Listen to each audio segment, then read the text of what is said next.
Up next, Unbothered, a Speaking of show by WFSU. This week, we explore the intersection between fast fashion, trade, and tariffs. Hi, Regan. Hi, Lynn. Long time no chat. Yeah. What have you been up to lately? Oh, I don't know. Ever since y'all kicked me out the newsroom, it's been a very lonely experience. Well, if I know anything about you, I think probably at least a little bit of what you've been up to has to do with shopping. That's where I do a lot of my therapy.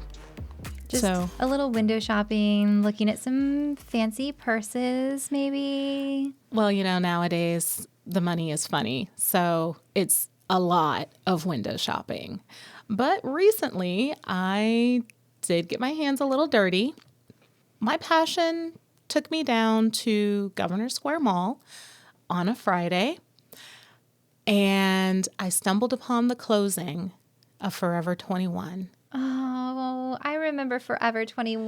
Yes, the clothes that we wore from gosh. ages 16 to maybe 30. So much of my college sorority girl days happened in Forever 21 clothes. So much of my college clubbing days happened in Forever 21. Can we hold space and have a moment of silence for our dearly departed friend?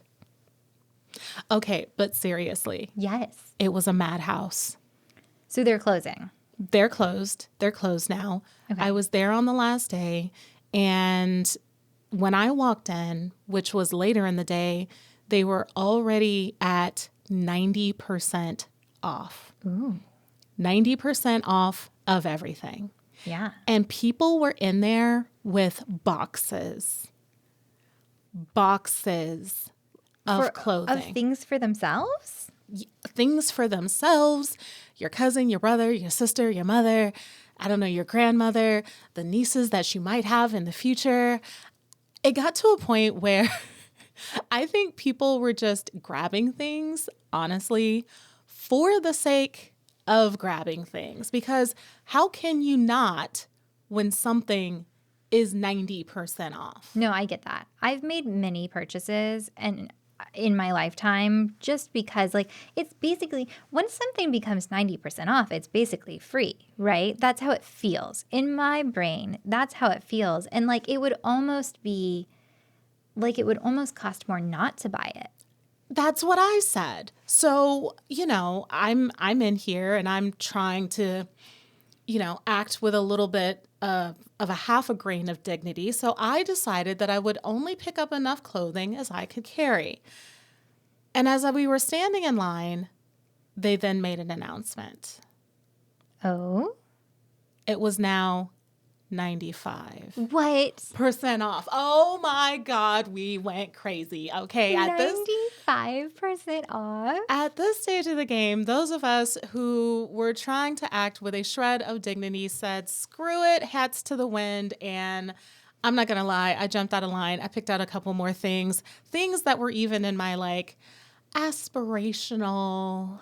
I may have been reliving my youth, if we're being honest, because okay, but for 95% off, exactly for 95% off, I can be 21 plus 20.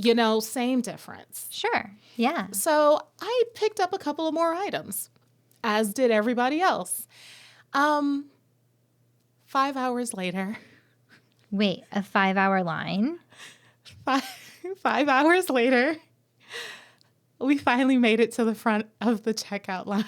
Oh my gosh.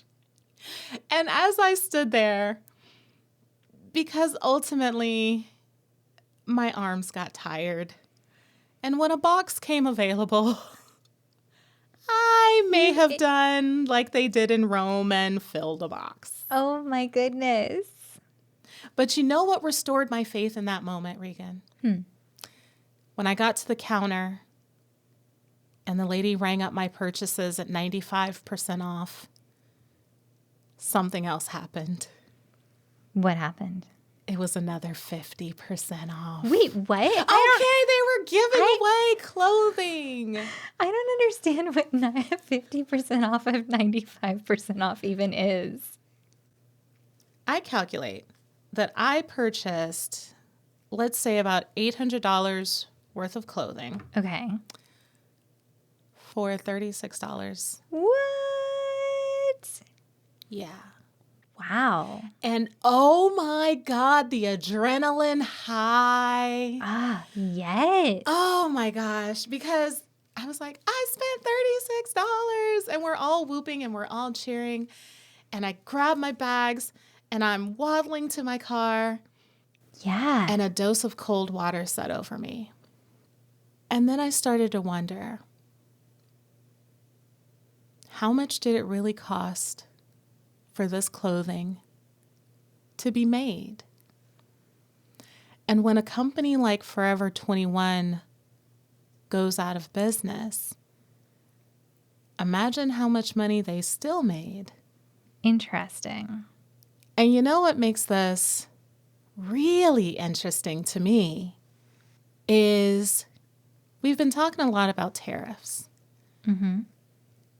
And we've heard a lot about the rise of fast fashion and how companies like Shein and Temu, which can often manufacture clothing far faster at a far lower cost than a lot of their competitors, ultimately ate Forever 21, which was the OG of fast fashion. And then I proceeded to go through all of the stages of guilt about what have I just done? And was the deal that I thought I got really a good deal, or did I just play myself? And here I have a confession.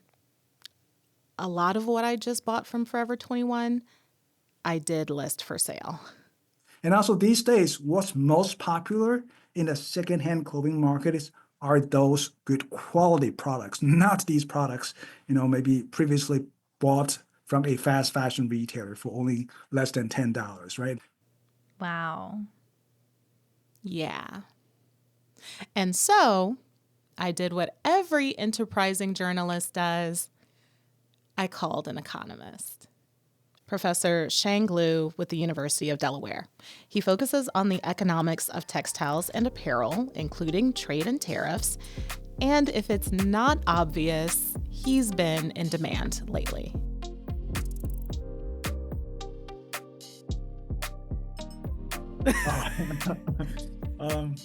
As a scholar, I just try to provide the public with or the information I think is objective and also important to know. So I'm going to start with a story, and I'm going to tell you how I sort of came to this.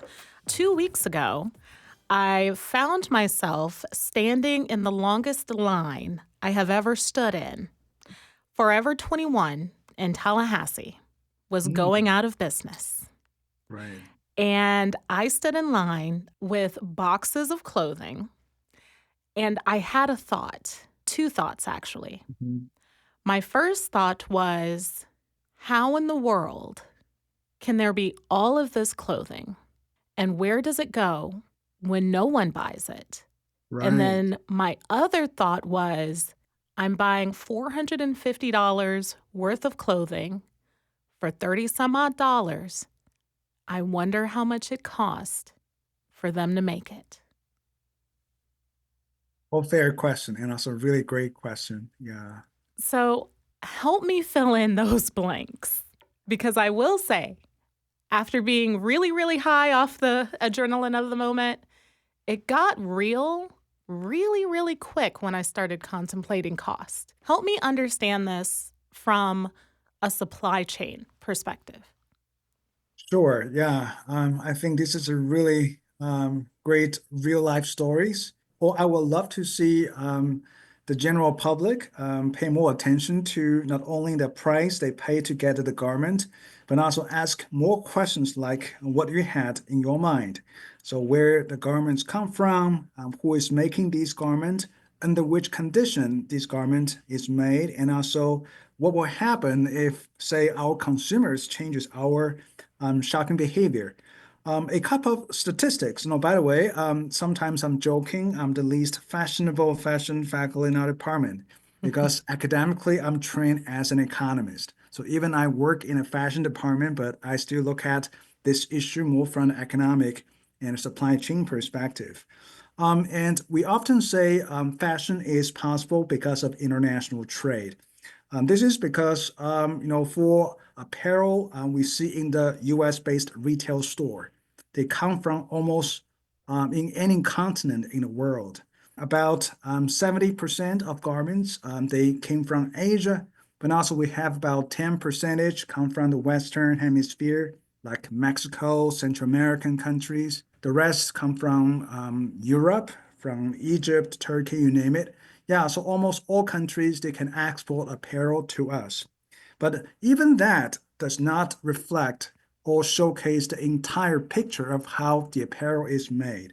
For example, if consumers pay even a little bit more attention to the product label, often they may see things like made in Mexico of US fabrics, Mm, made in Bangladesh of imported garments.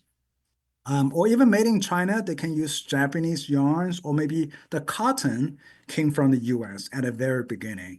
So why I mention that, not only because these labels reflect a global supply chain, but also it is the global supply chain really enable consumers these days to enjoy many different fashionable items, but also at more affordable price.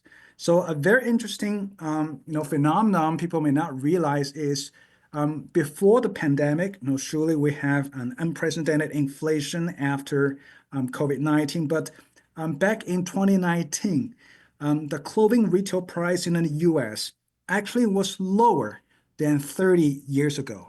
Okay, really? Oh, yeah, thanks to globalization. Now we can really recall the price we have to pay, to get, healthcare or the college tuition compared to price because compared to clothing because clothing is a tradable products. International trade not only intensified the competition but also lower the production cost for such products. And the result is consumers benefit. All consumers in the U.S. benefit. But at the same time, I want to say for these clothing, we imported from from overseas. Often they create valuable jobs for the local economy. For example, Bangladesh currently is the third largest apparel exporting countries to the U.S. So I think the latest statistic is about 12% of apparel sold in the US, they came from Bangladesh. But for Bangladesh, apparel is the single largest economy, for the country. mm. About 80 to 90%, really, in the 21st century, still nearly 80 to 90% of Bangladesh, their total export, total merchandise export, actually was apparel. So apparel creates, jobs for the local people, especially women, who, if not, wouldn't have the opportunity to, find a job and become economically independent. So apparel is more than just a commodity, and we're not simply just get, cheaper products from overseas, but it is a trade-led economic growth. To me, it means gender equality, economic growth opportunity, and also, just one example, and this has also happened in history. So we may remember back in 2010, Haiti was hit by a devastating earthquake. Yes. And the way U.S. helped Haiti is not to simply give them the money, but instead, U.S. offer Haiti a trade preference program, which allows Haiti to export apparel to the U.S. duty-free. Why is that? Because apparel, once again, account for over 90% of Haiti's total merchandise export. So when we offer them a duty-free access to the U.S. market, it can help improve the price competitiveness of their apparel products. Therefore, Haiti can make more apparel locally in the country. And of course, this will also, leads to more job creation and economic growth so that we can leverage the export-led growth to help Haiti recover from the earthquake. So once again, to me, apparel is more than just a commodity. We wear more than just clothes, but we also wear the global economy, public policy, or even politics. and they jointly make fashionable and affordable and a safe clothing to hardworking American families. I'm so glad that you talked about that because I harbor a secret love of fashion.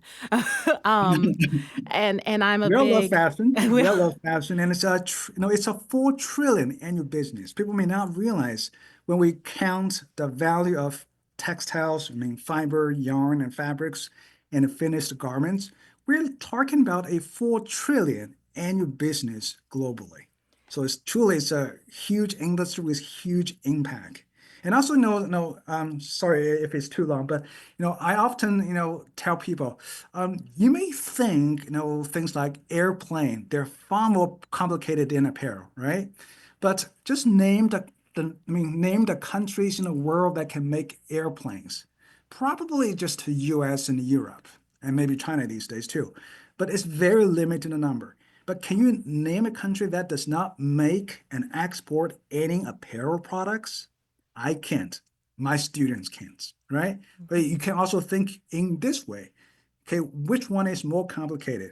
To manage a 5 student class or manage a 10,000 students university? So this is the issue facing apparel. It's a relatively simple products, but it is a very sophisticated supply chain. You have so many players out there in the world.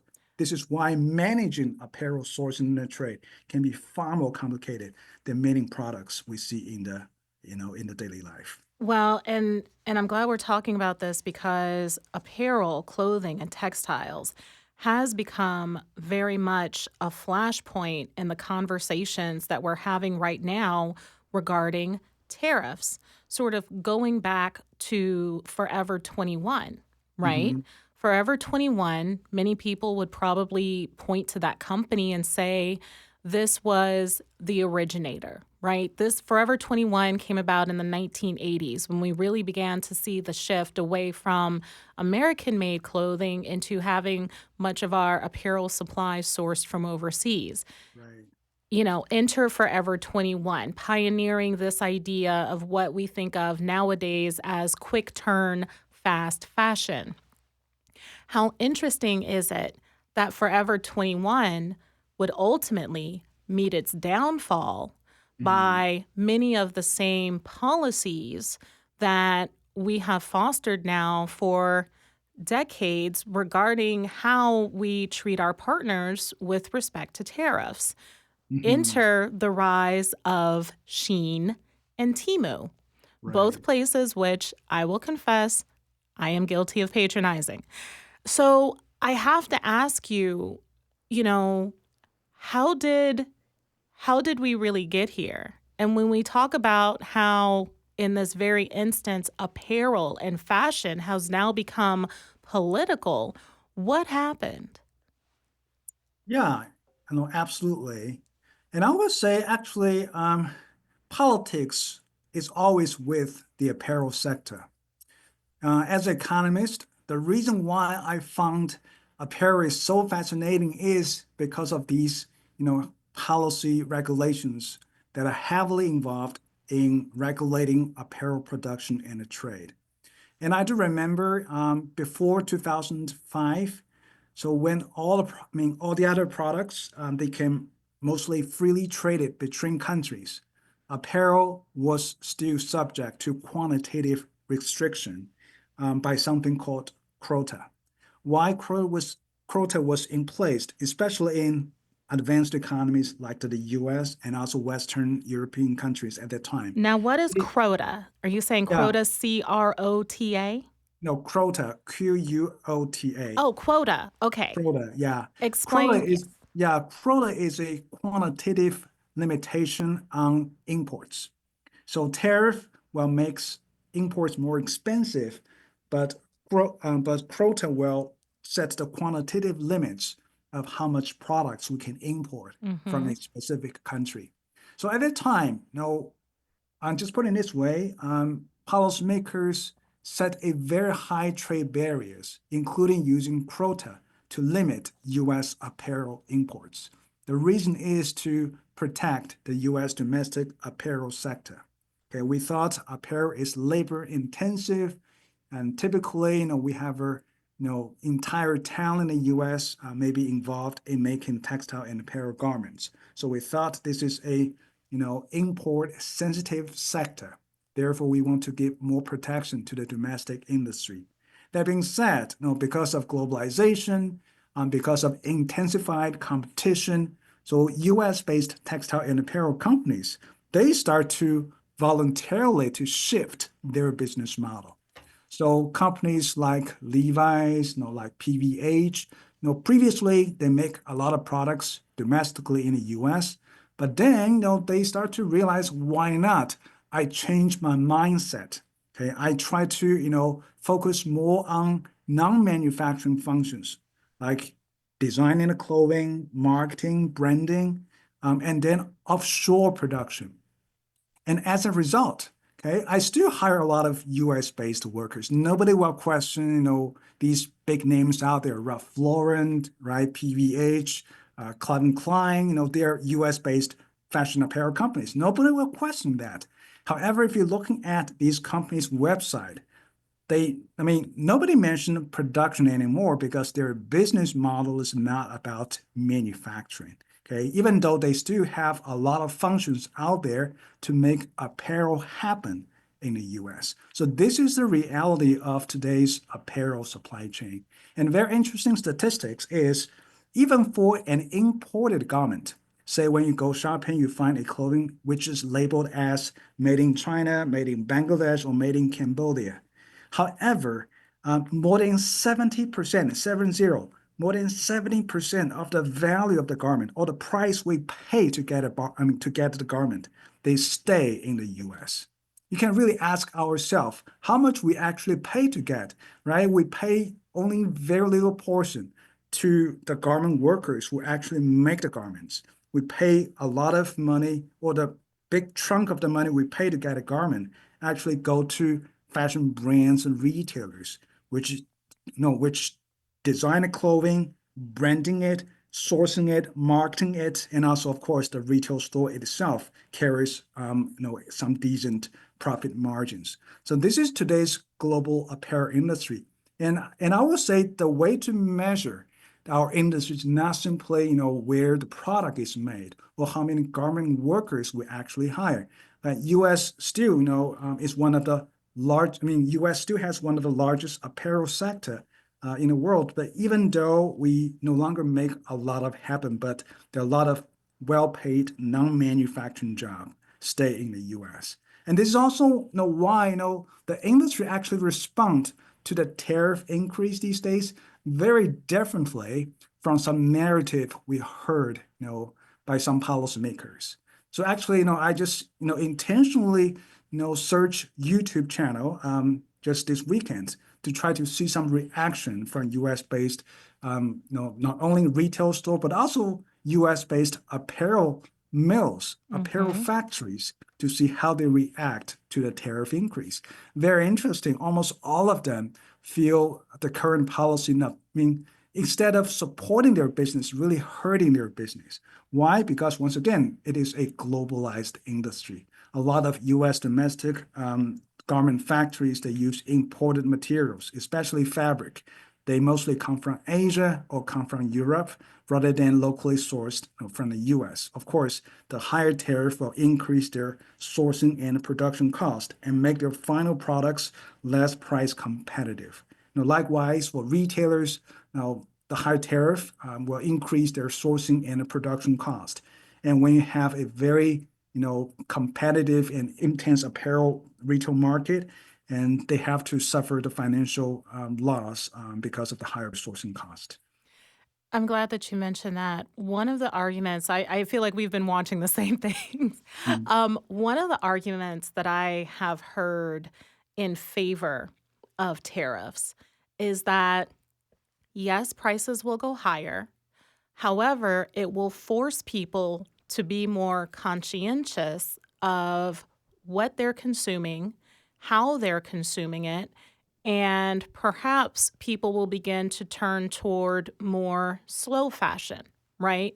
Better garments, more expensive garments. However, it will help us begin to curb some of the garment waste because we have run into a problem Mhm. of overproduction. I think we recognize that there is such a thing as overproduction, Mhm. and there are the landfills to prove it. I'm wondering though, from an economist's perspective, Mhm. is that, or maybe I should rephrase, what is the potential here to slow consumption and perhaps change mindsets into a slower fashion, higher quality mindset? Or is it too late for that? Have we become sort of addicted to the fast, the cheap? Yeah, that's a really great question. Personally, and I would say this issue is far more complicated than it appears to be. Now, once again, when we consume apparel, it will have a ripple effect throughout the supply chain. Um, how many we can purchase, consume, I mean, sorry, how much we spend on purchasing clothing will affect the economy, will affect a lot of service providers. And of course, eventually, how much cotton we can export to foreign countries and how many um, jobs can be created alongside the supply chain. Or put it in this way, I personally do not see asking consumers to stop purchasing clothing is the best way to achieve sustainability Hmm. because we want to strike a balance to make the fashion and apparel industry truly more sustainable or make sourcing more socially responsible, socially responsible, but at the same time, still to make the garment industry a economic growth engine. Okay, and I think these days, when you're talking to fashion brands and retailers, they're truly demonstrate growing interest in making the entire supply chain more transparent, more sustainable through a lot of innovative initiatives. Instead of simply asking their consumers to stop buying products, they can create new way for consumers to get access to the products or get access to different kinds of products. For example, um, we talk a lot about textile waste, right?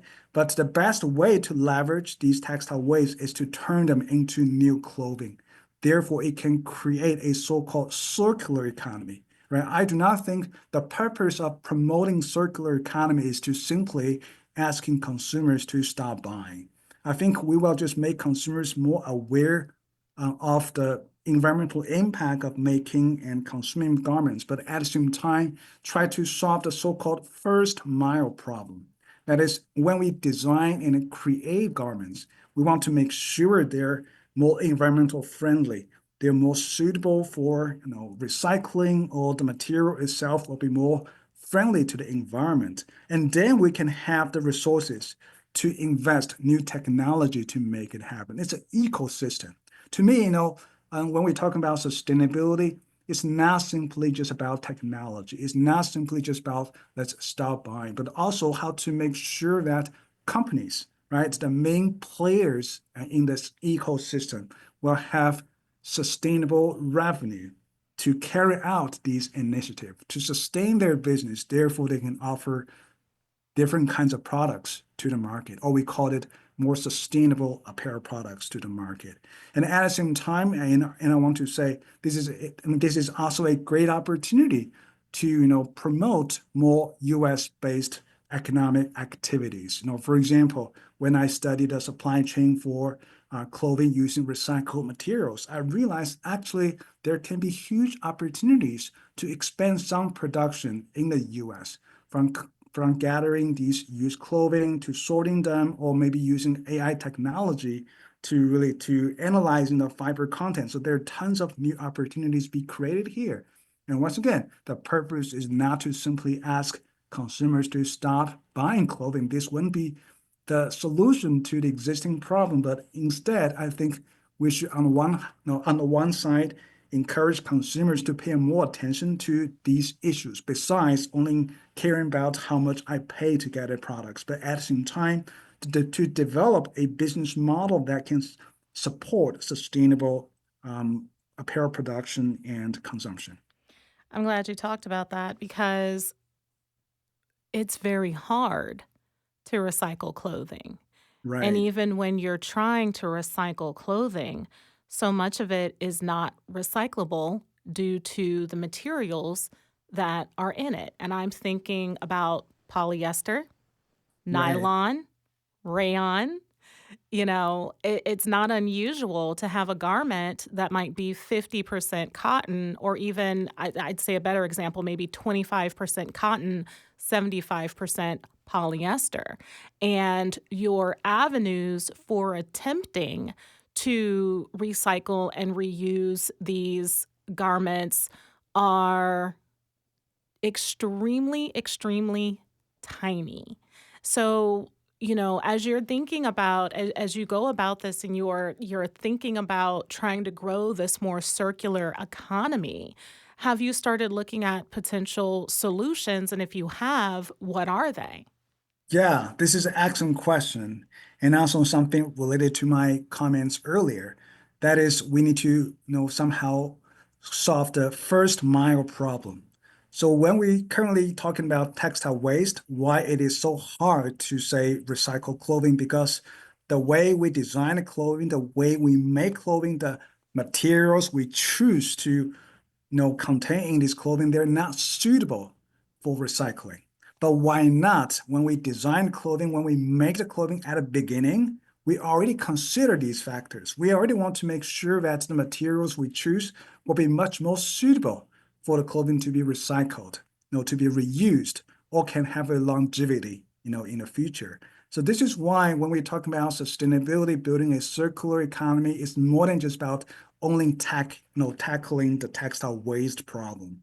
But very important is at the very beginning, we need to use more sustainable fiber. So this is why, if you're looking at these companies, their ESG report, or really talking to brands and retailers, it's really exciting or fascinating to me is there's so many different approaches out there that can support building a more circular or sustainable business model. A hot topic these days is so-called using preferred fiber. So instead of using traditional fiber, especially man-made fiber, companies are exploring options to use biodegradable, regenerative, or organic fiber. Therefore, the final product will be easier to handle. Even save a lot of waters, the energies at the very beginning when we make the clothing. So once again, to me, it's a very, sophisticated system. And also we have new technology being gradually introduced to the market. We now have AI, which can also, play its role, very important role to, facilitate some, process in recycling clothing, like, automatically can, separate fibers, different types of fibers in a clothing, in a garment. So to me, even though it is still maybe at the nascent stage, but we're pleased to see progress are continuing happening, the technology advancement, and also more kind of public awareness of this issue. So if you're looking at, if you look back like 10 years ago, textile recycling was a brand new topic. Nobody cared about that. And nobody think this is necessary or it is happening, but it's not anymore, right? These days, textile recycling, it is already part of the public conversation, or including, in our university, in my sourcing class, 5 or 6 years ago, in sourcing clothing made from recycled materials, I never heard about that. Or nobody really have any knowledge about that, right? But these days, it is already part of the course, content. And students, when they graduate from our program, they already have a good sense of, how to, innovatively, rethinking about the supply chain, rethinking about the environmental impact of making and consuming products. So I'm pretty confident we can, if we can keep the momentum, continuously to have resources to encourage companies to bring these innovation, to the product, to the market, we will have a, more sustainable and circular economy. But just go back to one topic you mentioned earlier. Somehow I find that because of these tariff things, all of a sudden, all the attention go back to the old days, how to control or mitigate the rising sourcing cost. I do not see a lot of discussion on sustainability anymore, or companies will struggle with first, let's survive my business by mitigating our sourcing costs, additional sourcing costs, rather than let's find additional resources to invest in my sustainability project. So I think this is somehow the side effect of the tariff, or something we should not ignore, as well. Wow. So sustainability potentially falling, I guess, by the wayside, which kind of leads me into my next question, my next to last question, which is another conversation that's come up in the context of these tariffs. Will they drive more people to shop secondhand?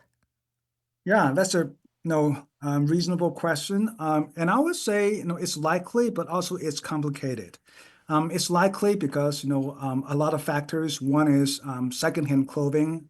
Um, Overall, they're cheaper than brand new clothing. So very interesting.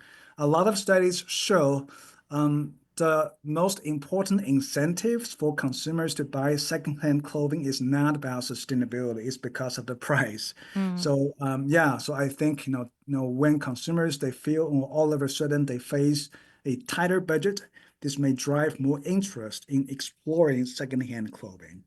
That being said, I do not think this is also a comment I shared with some other media. I do not think the secondhand clothing market will be immune to the tariff war for a couple of reasons.